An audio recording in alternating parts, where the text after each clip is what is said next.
Angelica Guajardo, licensed marriage and family therapist and thanatologist, and I'm here today with my good friend. Draven Bennington. I'm the son of Chester Bennington. Of Lincoln Park. Yes. So we're here today to spend some time as we honor Suicide Prevention Week of 2017. And he's willing to share some of his story, and thank you so much for being here today. And I know this is a really hard time for you and for your mom, and but I know you had some things you wanted to share about your experience with this loss. So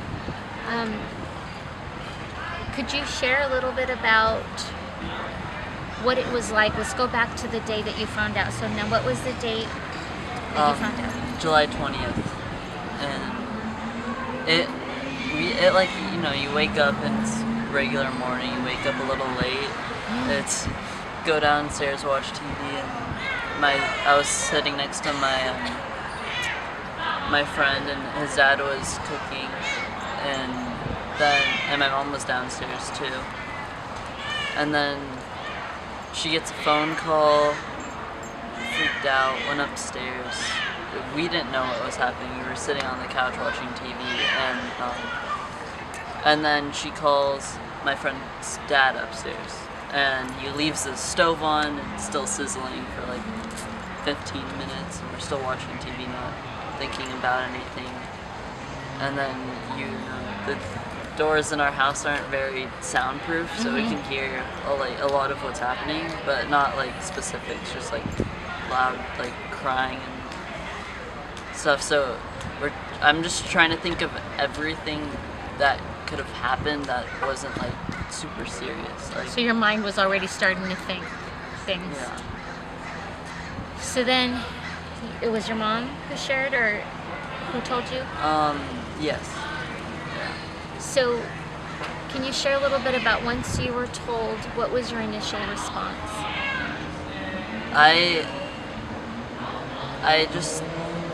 It was shocking.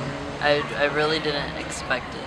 Like, the thought popped in my head like once, and then I just thought it wasn't gonna be that way.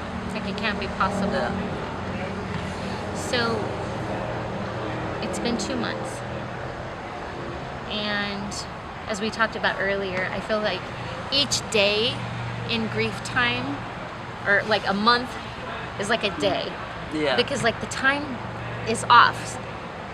So it's in grief time, it's been like 2 days Yeah. since you've lost your dad. Yeah. And so there's a couple things going on that are so, as you know, just pretty complicated here, because obviously your dad died. That's enough. That's more than enough. And then knowing that he took his own life. Can you share a little bit about just like what you're experiencing right now, and what's that like for you to know that he's gone? It's, you know, it still doesn't feel like it actually happened. You always think like, oh, maybe he's like on vacation and someone just found someone else, and, you know, maybe he'll pop back, and I don't know. Like it was a mistake. Like, yeah. Like a big joke or spoof or Yeah. something, a bad joke. Yeah. And then it's hard, because sometimes you just sit down and you start thinking about it, and like I came across old home videos that he had, and then just like things like that really start thinking, it sucks. Totally sucks. Yeah. I'm so sorry. So sorry. How are you? I mean, this is new. Like you said, 2 months, but 2 days. Yeah. How are you getting through right now, just day by day? How are you coping? I mean, it never really leaves my mind, but I just try to distract myself with like friends, other things, like maybe like walking the dog, or just playing video games, like just trying to get my mind into a different zone. But then I'll sit down and I'll like take an hour shower and just think about it. Those sound like good, healthy coping skills. I was curious about, because I didn't know your father, but I'm a fan of his music. Of the songs, because he was very raw in the things that he talked about in his music. And he talked about real feelings that sometimes some people are afraid to talk about. But your dad was brave enough to talk about the things that were hurting him, depression.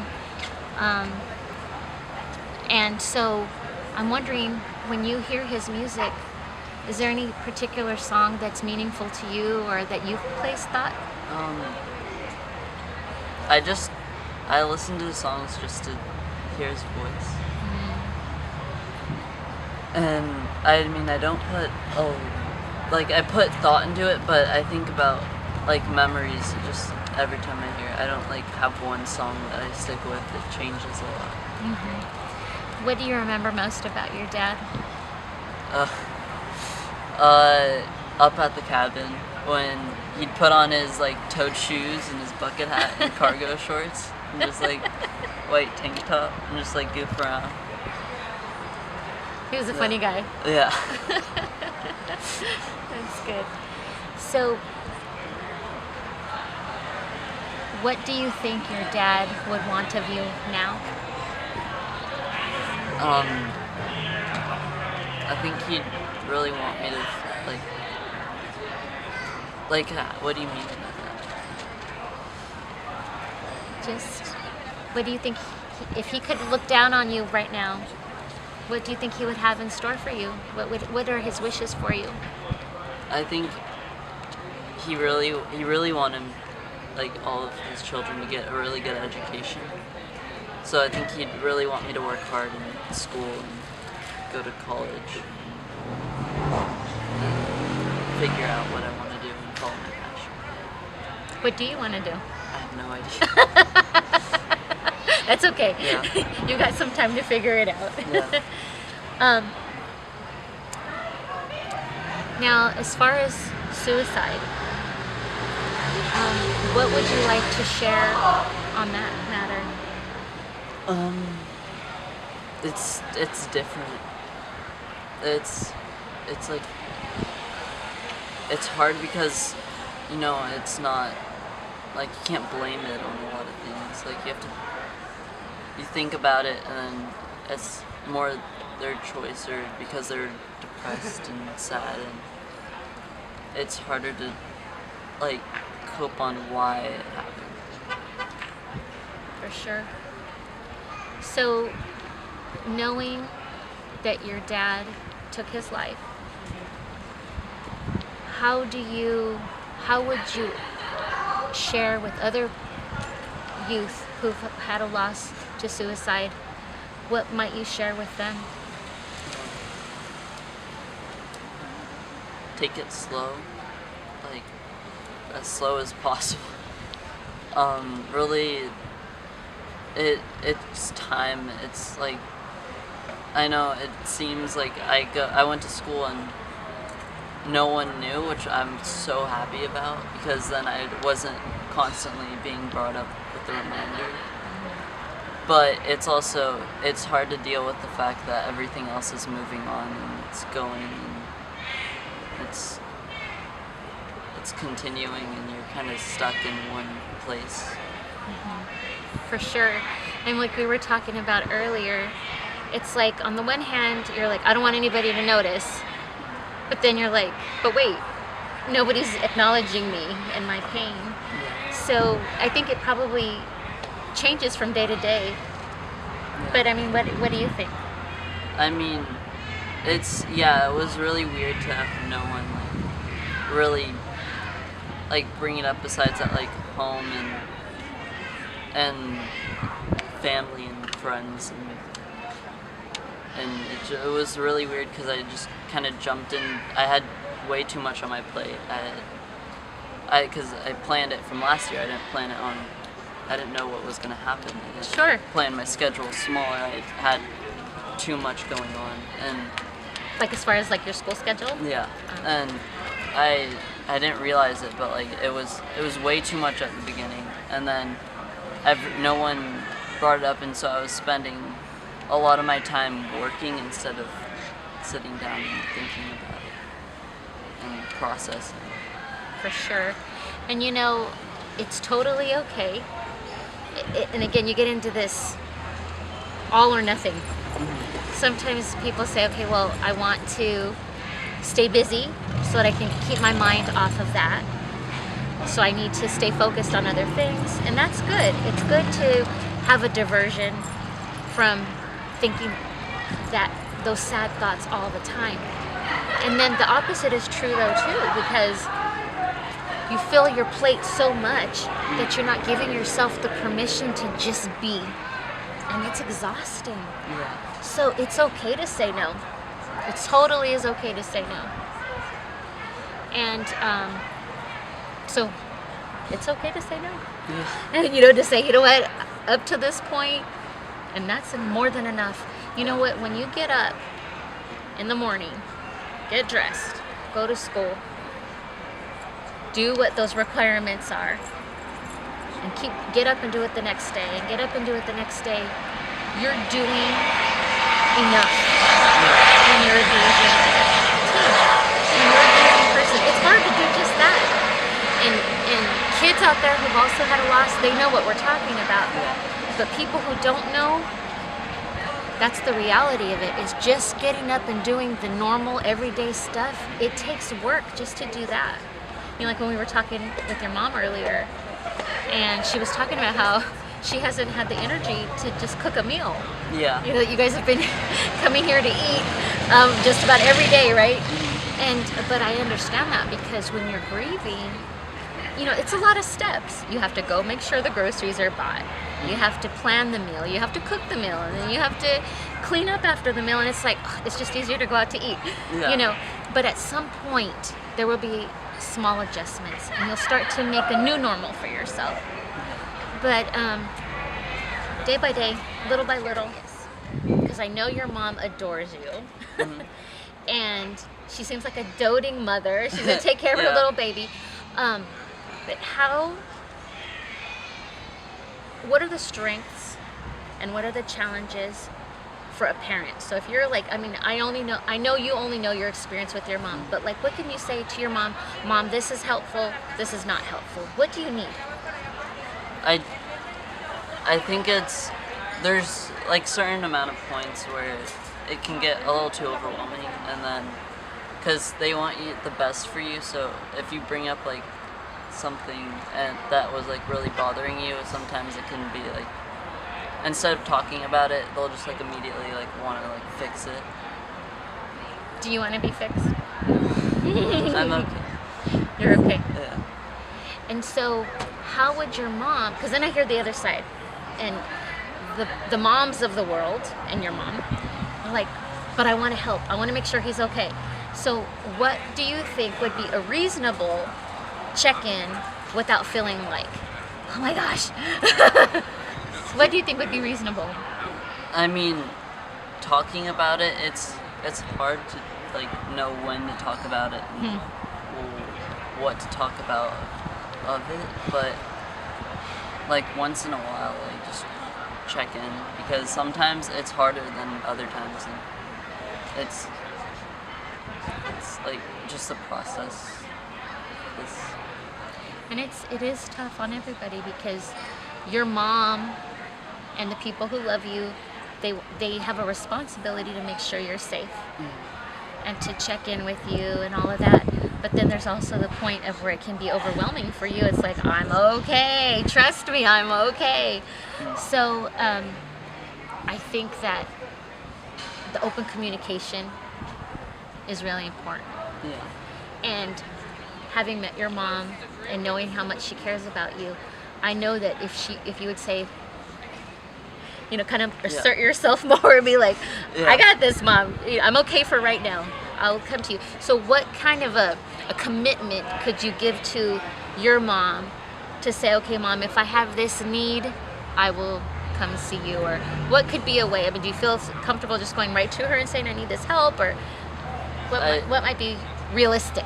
I like to process a lot on my own because I feel like it's harder when Mom's like trying to help you process, because then she feels bad about it, and then she cries too, and then you feel bad for like making her sad about it too, and then it's just, I mean, I know if there was anything I really needed to talk about, like if it was like if I was too depressed, or if I was something like along those lines, I know I would go to her, but it's kind of easy to sometimes take a step back. For sure. And so, since this happened, I'm sure you've gotten some information about suicide prevention, and plus knowing, having lived with it, knowing your dad had suffered with depression and such, what do you know are some of the signs to look for, or some maybe things to be cautious of? I mean, he was really good at hiding it. I saw him a week before, and it was just, I would not even be able to tell one thing was different. I thought everything was going great. So it's hard. It was really difficult. I mean, it's just now after it happened, you kind of think if it was planned,